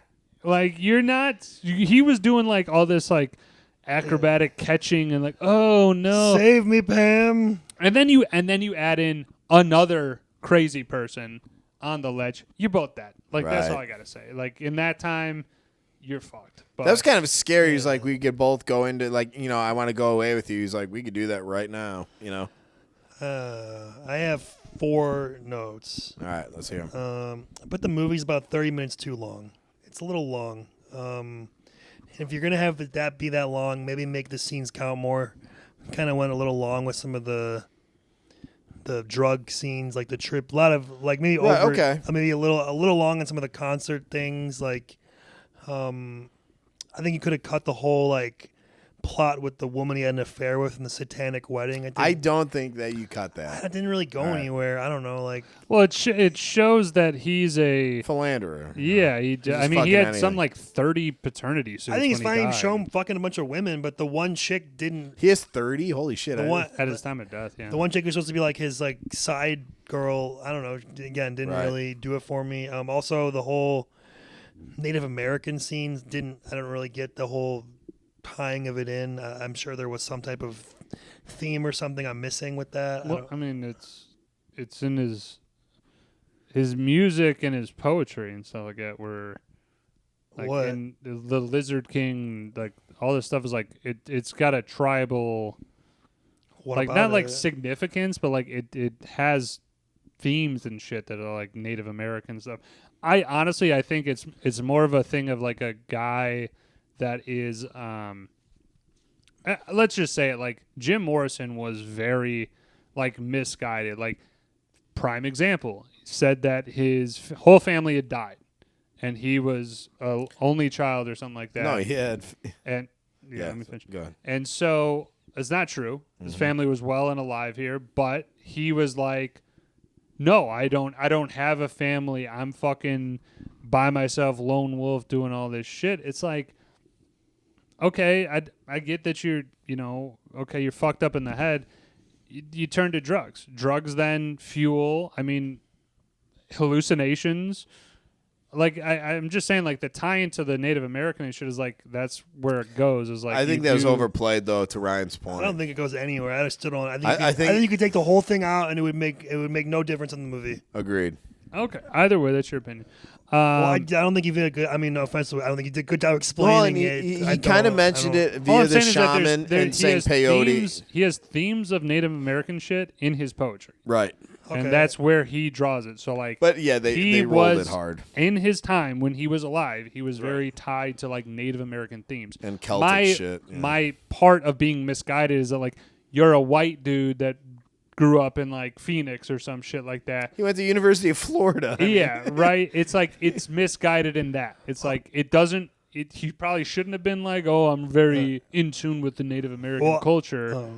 He was in Albuquerque for a little bit. I mean, if there was poetry, as you say, of like Native American stuff, I don't think they really did a good job of expressing that. Then I don't know. They just kept showing him dance around on the stage and then have them like ghost Native American people, and then in the beginning the whole chaotic car crash thing, which again I kept thinking I'm like, okay, is this gonna like tie back into something? And I didn't. They tried to in that interview. I tried to understand it. I didn't. In that interview about why he said his parents are gone, he used that as the. I just think they could, if they were going to use it, then they could have done a better job of shoring it up. Fair. I guess that's fair. Is that? I agree with the fact that they did not do a great job of, hey, this is how or why he's doing this shit. Like maybe I'm just dumb and I missed it. I don't know. I kept like thinking, I'm like, I don't really get it. Like I think it was almost a forced. I think more to get to move on past that though. More character development for the rest of the band and for Meg Ryan. They're kind of like at the wayside the whole movie. Like it's a Jim Morrison, which is great. Like Val Kilmer's awesome, but I would have loved to have more like band stuff with the band. They kind of had it in the beginning a little bit when they came up with the song, Light My Fire, and then they have that one performance and they take drugs. But after that, the band's not really like, they're kind of just like in the background most of the time. They're not really saying much or doing a lot. You're right. It becomes more of a one-man show. I would have loved if, we had more of their relationships together. Like, especially it seemed like the Kyle MacLachlan character was supposed to be like a really important, especially in the beginning. And then he kind of just, by the end, like, I don't know. He kind of disappears, I felt like, to me. I agree with your analysis of like the movie would be better if you did this. But you're also the same guy who wants to cut out 30 minutes of movies. Well, I don't agree with that. I did say that, but I said if you're going to have that long of a movie to replace the scenes I mentioned with these types of scenes where it's strengthened. Okay, so cut and replace. Got it. Right. You at least did not go like, oh, this movie sucks because it was. You at least gave an example of like, oh, if you instead did this, it would be better. I'm just gonna go in terms of like the style of Oliver Stone. I think lends itself to be like it needs to be 2 hours plus because he does pack a lot of shit into it. Yeah. Now, granted, some of those scenes, I agree, you didn't have to do them so long. You could have cut them down a little bit or completely cut some of them out altogether. I still like the aesthetic of it. It's very much like a Platoon type of style. And I don't mind longer movies as long as the content in the movie makes sense for it to be that long. Like, of course. Like JFK. JFK, which came out the same year, is about the same length. I love JFK. Yeah, JFK is and I have no issue with it. Great movie. That's probably in the long. queue too. Yeah, absolutely. I have two or else you have. I have two more. No, go ahead. I just put like a better, like a more focused narrative, like a more central plot. The movie kind of just like malaises. It's freeform, but I think it kind of lends to the character. I guess a little bit. Yeah, I just, as a watcher of a movie, though, I would have maybe liked more. I like structure and chronology. No, it's like again more shit with the band, more of like relationship stuff. Like more direction. I think you wouldn't get it, man. I think that also like would have helped it with that. Like how Woj had mentioned that throughout a couple of scenes in the movie, he's doing like a recording when he's older, talking about the previous times. Have that going throughout the whole movie, like or like more cool narration, kind of like Goodfellas. Like I did jot down that he's got a great voice for narration. Oh man, it all started one day in '66, and then you keep going, and by this time I was so fucked up, and I don't know. Just I think even if it's not true, like a lot of stuff's not true in the movie, just go with it and make him a better movie. To me, I get it. I'm done. For me. Okay. That was a good point. I mean, you don't got to be so abrupt. I enjoy your takes on movie viewership and A Monday morning quarterbacking, you know. It's, and then you lost me. There you go. I got it. So before we put a bow on this, I did just want to go on a 3-minute tangent here. So over the weekend, I did see Revenge of the Sith. Oh, I was thinking about going re-released again. back in theaters. I was thinking about went doing with that. Jeremy and Aaron. Shout out, and Connor, my nephew. What's up, dude? Has he ever seen it? They're just cycling it back through because of their shit So performances. no, he's never seen it. It's a Connor likes the Star Wars kind of era and stuff like that, but like it is a thing of like there's not before he was born. There's been Just the sequels, 9 movies. So, yeah. Or 6. seven. I'm maybe going 6. to identify 6. Whatever that is. Everything But with Rey there's is a good fucking amount, bullshit. and I just wanted to mention though that like going to the movie theaters is great. We've already talked about that. It's fantastic. Yeah. The re-releasing of a movie, I think a lot of times I'm like, why the fuck Why? are you re-releasing? Right.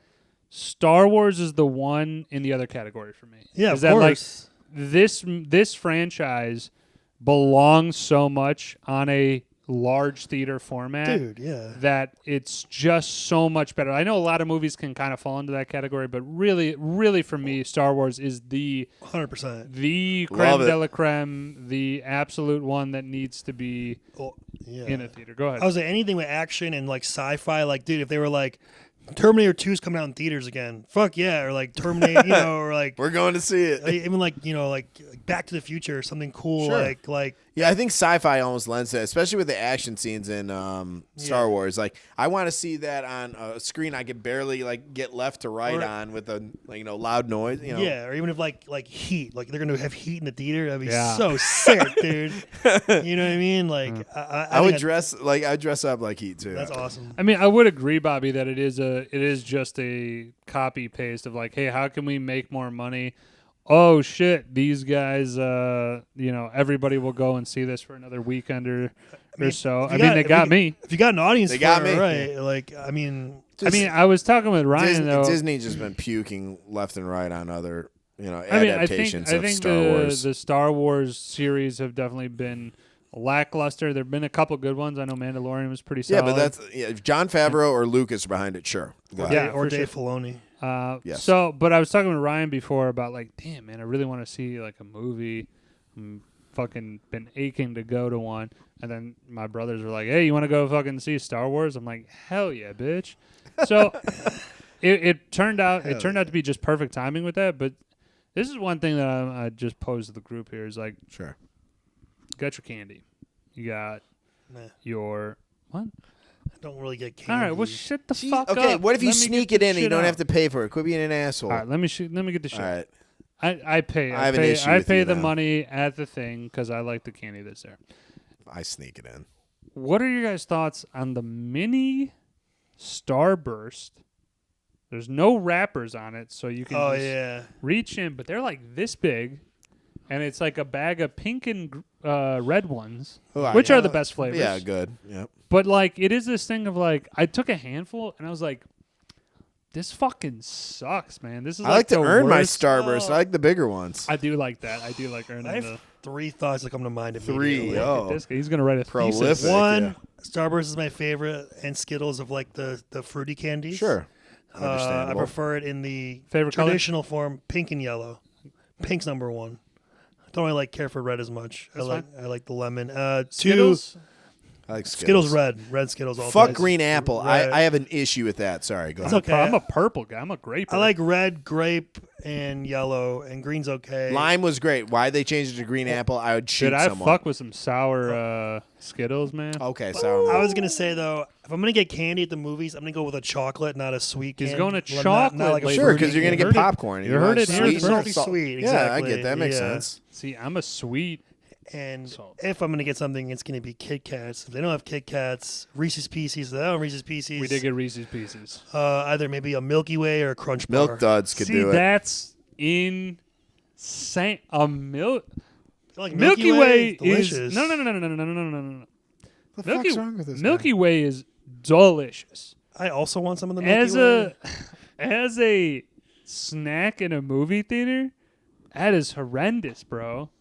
Well, 2 seconds. Well, first of all, You go, all right, just ate my whole fucking Well, no, snack. We man, do that with all of our food. We're like halfway through the if you get popcorn like bucket a- before the movie if starts. you bring in like a little bag of the Milky Way minis, or something like that. no, I Okay, know, but minis Kit at Kat's least great. a little bit, but it's Milk still, Duds, that makes you earn it a little bit. Milk Duds, I'll- you have to chew on it. Also, Milk my Duds go-to, suck ass, my dude. go-to is the pretzel bites. awful. Pretzel Right bites. here. With, Awful choice, Bobby. You heard it here first. Yeah, I don't like that either. Also, I bet you're a fan of snow caps. We'll Fuck leave it at no, that. We'll man. leave it at that.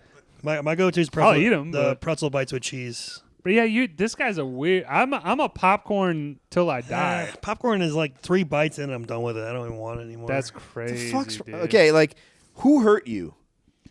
I mean, like if someone's For getting a guy who goes to the movie so if much, to go someone's like getting no popcorn. if someone's getting popcorn, I'd be happy to have some. But Do you like kettle corn or regular with a bunch of the cheese, or what's your? If you have a popcorn, what flavor? Like- Or- oh well, I mean, I'll get the regular one and I'll put the butter in it. or Butter, whatever. yeah, just and if I don't do that, soak I it. like the orange popcorn they sell there. The cheddar Okay. popcorn is pretty good. Okay. cheddar popcorn as it is, but I don't want the cheese powder. No, like it's already Over the top. pre-cheesed or Yeah, whatever. pre-cheese is fine.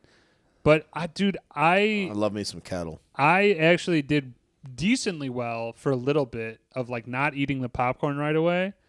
But How, dude? You must have discipline like a well, monk. no, I said decently. I still fucked up some popcorn, but Aaron, shout out, fucking when I go, Aaron, you do the popcorn. He's like, how do you want it? I was like, dealer's choice. Ooh. This motherfucker, Bathe how them? how I like it, so much butter, Yeah, unbelievably so much butter, so much salt, Yeah. unbelievably so Your much salt. cholesterol. You gotta put the straw in the butter things. You get it the butter on the bottom. He did enough on the top that it like, just it's it went gonna all the way make its down. way. But like that stuff, when I ate it, I was like, dude, you did You it. just shaved like a year off your life. I almost but gave him a it's worth it. salute, and I was like, You know what's a move I'll oh, do? but it's worth it. I'll it's do worth since it. I don't like a lot of popcorn. You can get like the kiddie meal, and then you substitute. There's like a gummy you get. You substitute that for a candy for an upcharge, and you get like a little bag of popcorn, candy, and then a little drink. It's like for like $8-9. Child for child. It's a good. Just bring in your own well, I'm shit. saying You're if that- you, you're if that you, Ricky if you didn't, Gervais. if you had forgotten All right, fair enough. and you didn't want to get a whole. You're right. No, you're right. So you guys sneak shit in. Oh yeah, I do. That's yeah, like usually sometimes like a can of Coke or like a bottle of Can of Mountain Can Dew. of Coke. You wait till a Well, loud the part. previews are on. Or you, Can of Coke seems reasonable. Now we all or a have bottle of water. we all have these relatives who have snuck in full meals. I see and- people get like Chipotle in there and shit. That's It's not like you bring spaghetti in. I've had some people that are in my family bring in hot dogs. what's your spaghetti policy run- here? Spa? You're taking me for a spa day? You Spaghetti need day? Spaghetti. All right, let's put a bow. I just like to go down a little I tangent. do. 'cause I love it. Saw the movie. I was fucking pumped. Revenge of the Sith was sick. The fucking lightsaber battle on. I wish I could remember the fucking name. Oh no, not all. No, it's a volcanic planet. Oh yeah. Marauder or something like that. Anyway, the ending one, yeah. Yeah, but I'm just saying I enjoyed the movie thoroughly. I will be going back to theaters. There's a couple stuff coming up, so maybe I'll do a little bit of. I went recap. I went on Easter. What'd you see? I saw Sinners. How was and- that? And I saw The Amateur. Sinners was good. I don't think it's like. I think it's hyped, but yeah. I think it's very over the hype, but it's a great movie. Like if you're just like a fan of film, it's very well made. It's shot in real film. I get that. Amazingly made. Mustafar. Original idea, original story. Sure. There were a couple things that maybe were a little over my head with like themes again of I'm not gonna spoil whatever, but then the second half of it's like a vampire movie, which is awesome. That part of it was really good. I dig Okay. it. There's a lot of build up in the first half for the characters, which kind of pays off for the second half. Nice. Okay. So again, is it one I would necessarily want to own? Maybe, but I do think it's worth seeing, especially in the theater. All right. Speaking of own, let's rate the Doors here. Sure. All right, so I'll go first. Again, as I said, this is one of my really ventures into Val Kilmer as like I think a real deal actor. you never like, saw this, right? Or you did see this before? He's, The movie. This is me the first time seeing it. Yeah, he's seen it. I never seen it. I thought you said you never saw it. What? No, that was me. Oh, I don't know what the fuck. That's an insult. All right, let him finish his That is an thought, yeah. Insult. Sorry, Charlie. Shame on you. I never seen it. No, I've seen this dozens upon dozens of times. Really? It's why I go to a Val Kilmer movie. It's like this, Tombstone, Heat. I mean, those are really like for me, Top Gun. Unfortunately, for a Val Kilmer type movie, it falls a little bit below Falls those. short. All right. It's still up there, but this is my bread and butter. Yeah, this is a 9.7. This is definitely an Oh, wow. And I dig it. again, I'm so pleased with Val Kilmer's portrayal of Jim Morrison. And again, when you have the band like doubling down, going like, yeah, dude, he fucking did that, like exactly like that. Sometimes I just think that it's like a pure example of like method acting of like he is becoming that person. I told you, I think this is him like a glove. Like this role fits him exactly What like do you a got, glove. Bobby? I would actually rent or stream this. I don't own it myself. I think this type of audience, you'll need to have more of an open mind, and you'll have to be more aware of the like kind of an artistic portrayal. And you have to be like, if you don't know the Doors, then I guess And you can get the fuck out of here. Right, exactly. But in terms of Val Kilmer's portrayal, I think it was incredible. This comes for me as an 8.6. Like I said, I'm a big Val Kilmer fan. I think the length of it too, and some of the inconsistencies or like things that just kind of dragged, just took away from it. And I'm not a big Meg Ryan fan, so like her being in it just kind of like sour taste every time. But I fucking love Val Kilmer. I think that like this is his most pivotal role in I guess debuting what his skill set is. So I think there is a big silver lining to this. So. Nice. Right. Me, yeah, this is my first time. The other fucking the other guy. So I said this is my first time seeing it. I think that his performance is really good, and I think the rest of the movie around it could use some better things and to make it better. I don't know. Like I already said, discussed. Usually, I like. I feel like I love a lot of Oliver Stone movies. Like Platoon's awesome. JFK. Mm-hmm. Born the 4th of July is pretty good. Any Given Sunday, but this one to me is kind of like Natural Killers. This one to me was fine. I think it's a really good performance inside of like a mediocre movie. To me, I love the band. I love Val Kilmer in it. I think he's really good. Yeah. I just don't think it's one I would pop on. I think for me, I'm on the borderline of a skip stream. But I had an asterisk. I said skip stream. I don't know because like I said skip, but I said. Watch the Val Kilmer scenes where he's performing or singing as Jim Morrison. I think I would just be fine YouTubing the scenes online, not necessarily going through and watching the whole movie. Can I just, so you'd bifurcate the whole movie and just kind of pick and choose. Good word, by the way. Yeah, I guess so, sure. But we're ending a skip. I thought it was rent, stream, own.